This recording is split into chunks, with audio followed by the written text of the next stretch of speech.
శిలువ అంటే కేవలం ఒక సంఘటన కాదు, అదొక సజీవ చరిత్ర. దేవదాసు అయ్యగారి విశ్లేషణ ప్రకారం ఆ శిలువ నీడలో మనం అస్సలు ఊహించని వ్యక్తులు ఎలా మారిపోయారు, వాళ్ల కథలే ఎలా ఒక నీతి చరిత్రగా మిగిలిపోయాయో ఈరోజు మనం వివరంగా చూద్దాం. ప్రభుని శ్రమల ఎదుట నా శ్రమలు ఏమాత్రమూ ఈ మాటల్లోనే ఒక లోతైన ప్రశ్న దాగుంది. ఒక వ్యక్తి పడిన శ్రమ ఆయన్ని చూసిన వాళ్ల జీవితాల్ని శాశ్వతంగా ఎలా మార్చగలదు? ఆ మార్పే రచయిత చెప్పే నీతి చరిత్రకు పునాది అన్నమాట. సరే, మొదటి విభాగం శ్రమ చరిత్ర యొక్క అర్థం. అసలు రచయిత ఈ మాట ఎందుకు వాడుతున్నారు?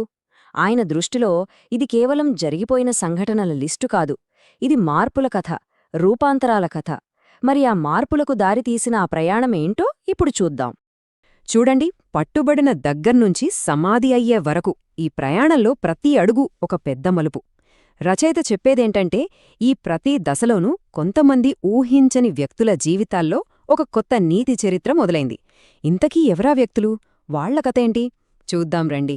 ఇక రెండో విభాగానికి వస్తాం. ఊహించని రూపాంతరాలు అంటే ఈ కథలో ముందుకొచ్చేవాళ్లెవరో తెలుసా? అస్సలు మారతారు అని ఎవ్వరూ అనుకోనివాళ్లు. వాళ్ల కథలేంటో ఇప్పుడు చూద్దాం. మొట్టమొదటి వ్యక్తి ప్రధాన యాజకుడైన కయప. ఆయన ఆలోచనంతా పూర్తిగా రాజకీయం. దేశాన్ని కాపాడాలి, ప్రజలను కాపాడాలి, దానికోసం ఆయనొక సలహా ఇచ్చాడు. కాని ఇక్కడే అసలు ట్విస్టుంది. రచయిత ఏమంటున్నారంటే, కయప మాట్లాడింది తన రాజకీయ లాభం కోసమే, కాని తనకే తెలియకుండా ఆయన నోటివెంట ఒక దైవిక సత్యం బయటకొచ్చింది. అంటే ఒక రాజకీయ నాయకుడు అనుకోకుండా ఒక ప్రవక్తగా మారిపోయాడనమాట. ఆయనన్నమాట ఇదే, ప్రజల కోసం ఒకరు చనిపోవడం మంచిది. చూడ్డానికి ఇది ఒక పొలిటికల్ స్టేట్మెంట్, కానీ దాని వెనుక ఒక పెద్ద ఆత్మీయ సత్యం దాగుంది. అందుకే రచయిత ప్రకారం ఈ నీతి చరిత్రలో రూపాంతరం చెందిన మొట్టమొదటి వ్యక్తి కయఫా. తరువాతి వ్యక్తి మల్కు, ప్రధాన యాజకుని సేవకుడు. ఆ రాత్రి గొడవతో మొదలైంది కదా, ఆ గొడవలో ఇతను గాయపడ్డాడు, కాని వెంటనే స్వస్థత పొందాడు. అంటే శారీరకంగానే ఒక మార్పు జరిగింది. అతని గాయం మానడమే ఈ చరిత్రలో రెండో ప్రత్యక్ష సాక్ష్యం. ఇక ఆ తరువాత ఏకంగా పిలాతు ఆస్థానంలోనే ఒక మార్పు. అది ఎవరిలో అనుకుంటున్నారు? స్వయంగా పిలాతు భార్యలోనే. ఆమెకు ఒక కల వచ్చింది. దాని బట్టి అధికారం చెలాయిస్తున్న తన భర్తకే ధైర్యంగా ఒక మాట చెప్పింది, ఆ నీతిమంతుడు జోలికి వెళ్ళొద్దు. చూడండి, ఇది ఎంత ముఖ్యమైన మాటో. అక్కడున్న పెద్ద పెద్ద మతనాయకులు, అధికారులు అందరూ సైలెంట్గా ఉంటే, సంబంధం లేని ఒక బయటి వ్యక్తి, ఒక స్త్రీ నీతి కోసం గొంతెత్తింది. ఆమె చెప్పిన ఆ మాటే ఈ చరిత్రలో ఒక టర్నింగ్ పాయింట్. సరే, మూడో విభాగానికి వచ్చేద్దాం. శిలువ నీడలో సాక్ష్యం. ఇప్పుడుదాకా చూసిందే ట్రైలర్ లాంటిది. ఇప్పుడు మనం అసలు కథలోకి, ఆ సంఘటన జరిగిన చోటికే వెళ్తున్నాం. ఇక్కడ శిలువ దగ్గర జరిగిన మార్పులు ఇంకా పవర్ఫుల్, ఇంకా డైరెక్ట్. పక్కనే శిలువ మీదున్న దొంగ, ఆలోచించండి. అతను ఏ ప్రసంగం వినలేదు, ఏ అద్భుతాలు చూడలేదు, కేవలం ఆ బాధలో కూడా కనిపించిన శాంతాన్ని, క్షమను చూశాడు, అంతే. ఒక నేరస్తుడు ప్రార్థించే వ్యక్తిగా మారిపోయాడు.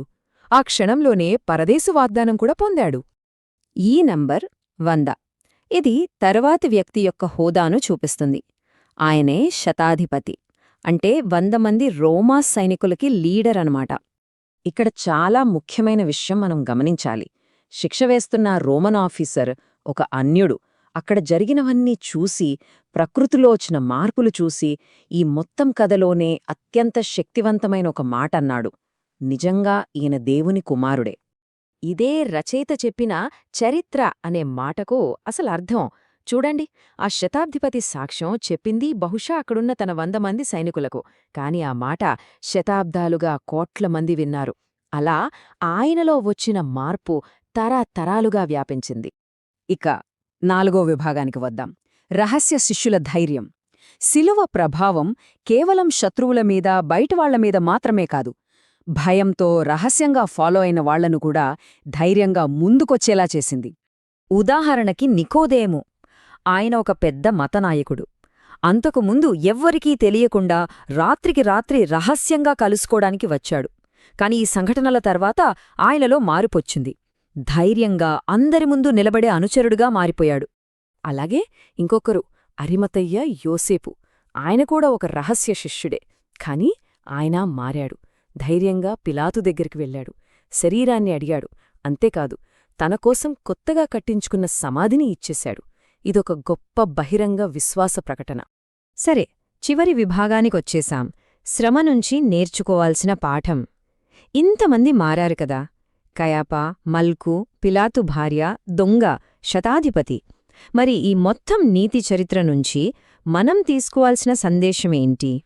రచయిత దీన్ని ఒక సూటి ప్రశ్నతో ముగిస్తున్నారు. ఒక్కసారి వెనక్కి తిరిగి చూస్తే, ఒక శత్రువు తనకే తెలియకుండా చెప్పిన ప్రవచనం, ఒక సేవకుడికి జరిగిన స్వస్థత, బయట వ్యక్తి చెప్పిన ధైర్యమైన సాక్ష్యం, ఒక దొంగ చివరి నిమిషంలో చూపిన విశ్వాసం, ఒక సైనికుడు చేసిన ప్రకటన, రహస్యంగా ఉన్నవాళ్లు చూపించిన ధైర్యం, ఇవన్నీ వేర్వేరు కెతలు కాదు. రచయిత చెప్పేదేంటంటే, ఇవన్నీ ఒకదానితోకటి ముడిపడి ఉన్నాయి. శిలువకు మార్చగల శక్తి ఉంది అనడానికి ఇవన్నీ బ్రతికున్న సాక్ష్యాలు. చివరిగా రచయిత ఈ కథను ముగించట్లేదు. మన ముందొక ప్రశ్న పెట్టి వదిలేస్తున్నారు. ఈ మారినవాళ్ల లిస్టింకా అయిపోలేదు, అది కొనసాగుతూనే ఉంది. మరి ప్రశ్న ఏంటంటే, ఆ మారినవారిలో మన లెక్క కూడా ఉంటుందా? ఈ విశ్లేషణ మనల్ని ఆలోచింపచేసే ఆ చివరి అతి ముఖ్యమైన ప్రశ్న ఇదే.